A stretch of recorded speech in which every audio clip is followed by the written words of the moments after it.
Hi everyone, Owen Morgan here from the awareness space, and I wanted to share with you, for me, what my opinion, the 10 key components to healing, to living a regulated, meaningful life, to be able to cultivate relationship and be able to have a sense of flexibility and resilience in life.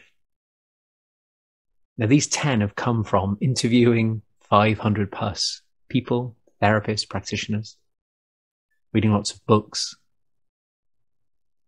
listening to lots of podcasts, and of course, all the studying I've done and the 10 years as a massage therapist.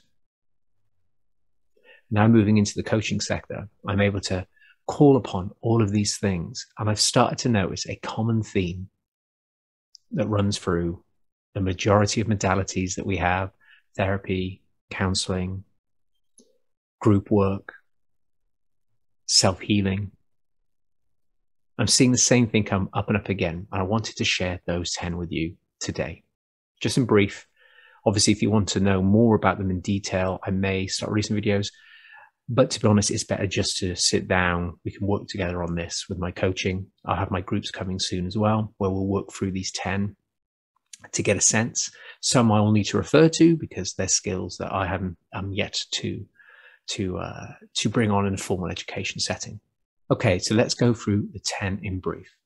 And I think the underpinning of all of these is the nervous system, the ability to regulate ourselves, to feel safe in any given environment, to know how to reset, come back to parasympathetic. I think the underpinning is always going to be the nervous system, but we'll talk about that in another video. So let's start with number 1.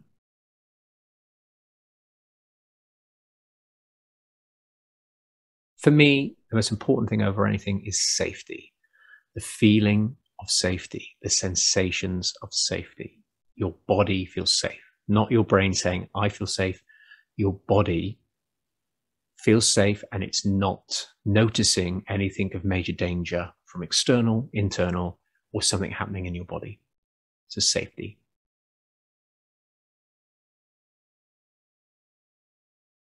Two is feeling and sensing connection. We're wired to connect. I know sometimes when we're really struggling, got a lot of trauma, it's hard to connect, and we would rather hide and stay in solitude, stay away from other people, which is completely natural. But connection is really important. Most healing, if not all healing, comes majorly through connection, through a therapist, through a group, through loved ones, friends. Through connection, we can get co-regulation, to feel seen, heard, and understood, held. Our nervous system can feel that. Our body can feel that. We feel that. So connection.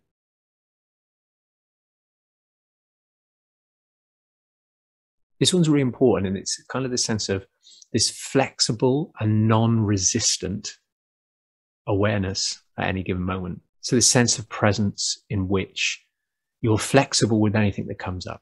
Something triggers you and you're flexible around that, and you can work with that. You've got psychological flexibility. You don't get hooked by thoughts. You're flexible to move around. And non-resistance. So you're not resisting feelings, sensations, thoughts. Resistance will just lead to suffering and disconnection. So this sense of flexible and non-resistance presence is really powerful.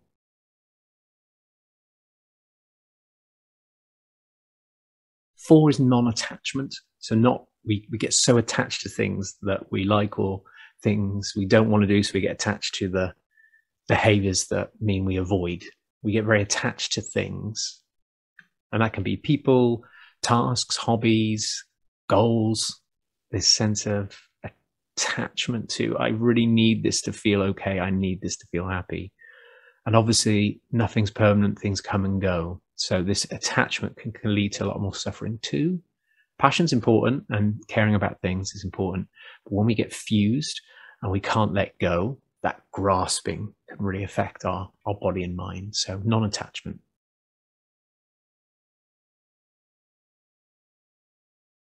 Number 5 is the noticing self, self-awareness, the kind of majority of my work with clients.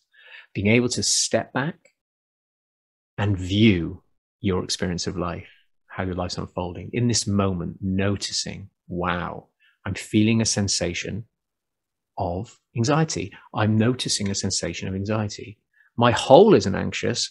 Part of me is noticing this sense of anxiety, and I'm able to see that and overlook it and be able to meet it rather than being overrun and my whole experience as anxiety, which becomes debilitating.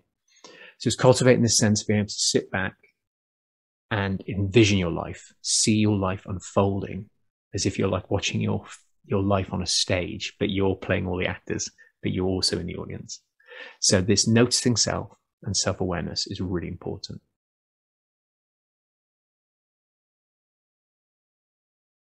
Six is feeding the nervous system, as I mentioned earlier on. So the nervous system kind of is just taking on cues from our external environment. It's picking up things from our past that are sort of stuck in our system, things that we didn't complete. Our nervous system had a trauma and didn't respond in the way it needed to shake it off and move forward. So that kind of gets stuck in our nervous system as well, and that affects our experience of life. And then we also have neuroception, which is our nervous system picking up on other people's nervous systems as well. So our nervous system is getting all this information, sends it to the brain. The brain doesn't know it's true or false, so it's then computing that information and then triggering a response that you need to do, if your body's not already responded already before the brain does that. So it's really important to look at how can we feed our nervous system at any point in the day different stimulus, different information. How can we feed ourselves calmer activities, safer spaces, more connection, so our nervous system can feel that? You know, like when you get a hug and you feel it in your body, we want more of that. So our nervous system recognizes safety and connection, so it can rewire our brain, tell our brain we're okay, and not make us hypervigilant. Really, really important to do practices and exercises that feed the parasympathetic nervous system. Really, really important to do that. And our brain can also be rewired with that too, for neuroplasticity. Neural firing changes the more it gets used to new stimulus. So really think about how are you feeding your nervous system.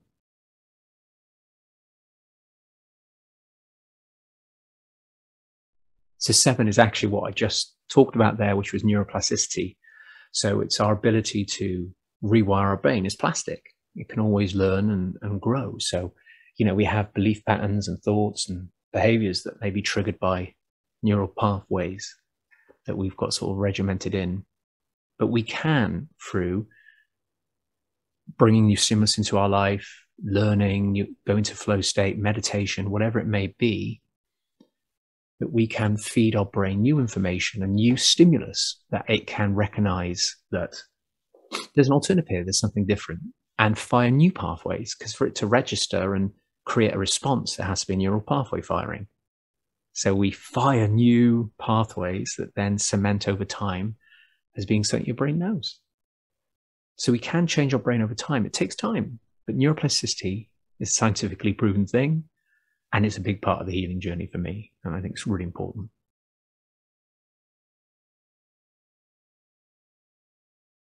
8 is space to integrate. So often in this world we rush, don't we, to get every part of our life done, including our healing. Healing does take time. And even if you have a big release, you then need to integrate that in the long term, because we can slip back to old behaviors linked to old responses. So it's really important to create space somehow in our life. I know it's not easy, but to create stillness and calm, slow motion, somatic movement, just time to integrate. You know, if you had a big moment and you burst into tears and you shaked and, wow, I felt like I released some stuff there. Maybe go for a little walk after that, or whatever's needed, yoga or wherever it may be.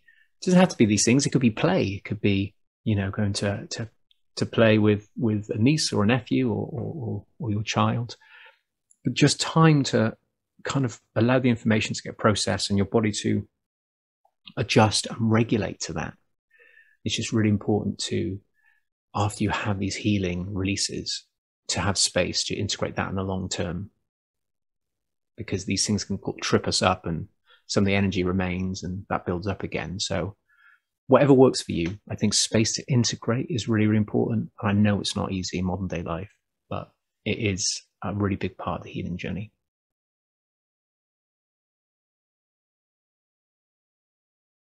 Nine is grounding in this sense of choice and autonomy. I think to feel empowered, we need to feel like we have choice over what's happening in our lives. You know, when life is on top of us and it's stressful and I don't have enough money and what about my house and I can't find a job and my anxiety is stopping me finding a partner and I really want children. All of these things feel out of our control, but getting the sense of knowing that we have the ability to maybe ground in any given moment, like pressing our feet into the ground or following our breath or anything that brings us to the present and we engage in is choice. We have the choice to do those things. And if those things are uncomfortable, then there'll be other things. The choice to go for a short 5-minute walk in the park near you that feels safe. When we know there's choice, we can start to build up from there, and then we can tackle the big stuff, which really feels like we have no choice over. But it's also looking at, you know, when we're really struggling with something, do we want to make the choice to try and change our relationship with it if we can't fix it somehow, some way? Or can we actually change it? Sometimes we can't. But knowing that we're empowered enough to look at the relationship with or to remove it starts to give us autonomy, and then we can start making decisions that are led by values. And I think that's a really big part of the journey.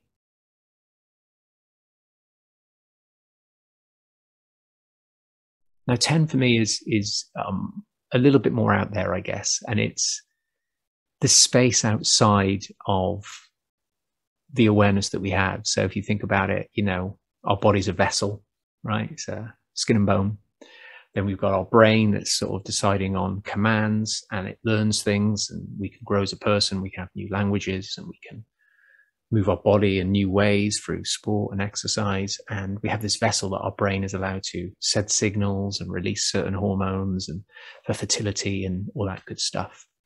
Then we kind of got our awareness, which is more like the consciousness thing. Like we're able to witness things unfolding, you know, we're able to watch, which is kind of still a bit of the self, right? So you've got that sort of space. And then the space outside of that, which they talk about as being consciousness. So, you know, connecting to the space around you and the trees out there and seeing them moving in the wind. It's kind of connecting to all of these things outside of us and realizing if you didn't have any thoughts or emotions firing off and kind of controlling our behavior, what would we be left with? Peace, stillness. There's no judgment in space. In space is you're just connecting with trees and you're not thinking about anything particularly, and there's no thoughts or sensations coming up. There's a real calmness there, right? You're not having to fix anything or make things better. So it's this expansive space that we can kind of cultivate over time. I think it does take a lot of meditation practice to sort of get to this place, and I'm certainly not 100% there yet. But it's, you know, when there's no attachment to anything and we're not, all the things I've just said, we're not trying to make our experience different. Our experience just is what it is. And actually, outside of our body and our brain, there's nothing we need to do, if you see what I mean. So it's kind of a connection to the expansive space. This is a whole other thing, but I think I'm noticing a lot of healing is coming from that too. So these are kind of the 10 key things I think that I've learned that all these modalities are trying to do, all these therapies are trying to do, the groups are trying to do, the YouTube videos, the podcasts out there are all touching and moving towards one of those 10. And I just think if we sort of bear all that in mind, we can just look at one at a time and see what that experience is like for the people that are having one of those 10 happening in any given therapy or coaching session. So I hope this was useful. It's a lot longer than my normal videos, but I really wanted to release this for anybody that's interested. And with my coaching, I try and sort of bring those 10 in to a certain level. Sometimes I need to refer, but generally those 10 inform the space that I hold. So if you're interested in coaching with me in any way, then let me know. My coaching is very loose and flexible. So, you know, you book one session at a time based on your budget, the time that you have, and how you're feeling. So it's it's all autonomy. You have choice over how often we work together and in what way. The sessions work out in different ways, and I will ask you what feels right today. So we just work together as a team to get you there. So if this was interesting, you want to work with me on any of these 10, then please do just reach out. Thanks so much for watching, and I will see you next time.